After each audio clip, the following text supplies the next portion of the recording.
Richard Milhouse Nixon, the 37th President of the United States, and the only president in history to ever resign the position of Commander-in-Chief.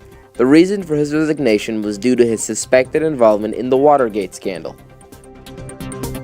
In short, the Watergate scandal was a break-in at the Democratic National Committee office headquarters in the Watergate office complex in Washington, D.C. With approval from Nixon himself, 5 burglars broke in order to electronically surveil high-ranking members of the Democratic National Committee so Nixon's Republican administration can know what his opponents are doing before they even do it. After being caught, Nixon was getting a lot of heat from Congress and even from his own supporters, and knew that if he didn't resign, Congress would try to impeach him and that they had a pretty good chance of succeeding. Nixon didn't want to be the only president in history to be successfully impeached out of office, so he decided to resign. Vice President Gerald Ford took over, and one of the first things he did was give Nixon the presidential pardon. The presidential pardon is a power that the president has that allows him to clear someone's record, giving them a clean slate.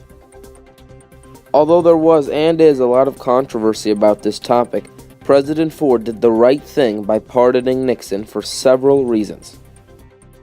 The first being, putting a former president on trial for the whole country to watch would have grinded the United States government to a complete halt. Second, the new Ford administration had much more important issues that they wanted to get to.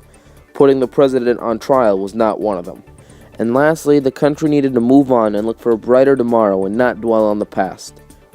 One thing I was surprised to learn was that the burglars got caught all because of a piece of tape. They taped the latches to all the doors shut in order to keep the doors unlocked while they were still closed.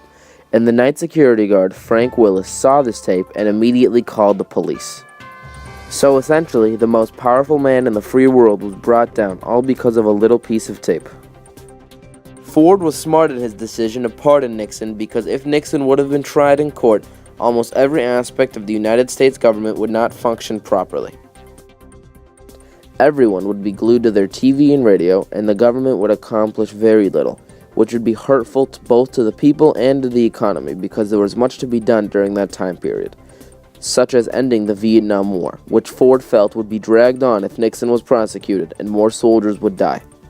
History does repeat itself because before and after the Watergate scandal, dozens of other government officials have been impeached. For example, President Andrew Johnson in 1868 for violating the 10-Year of Office Act. More recently, President Bill Clinton was impeached in 1998 for perjury and obstruction of justice. Although neither were removed from office, they both lost a lot of respect from the people and from Congress. The Watergate scandal should teach everyone that no matter how powerful you are, how rich you are, or what position you hold, if you do something that is against the law, chances are that you will get caught.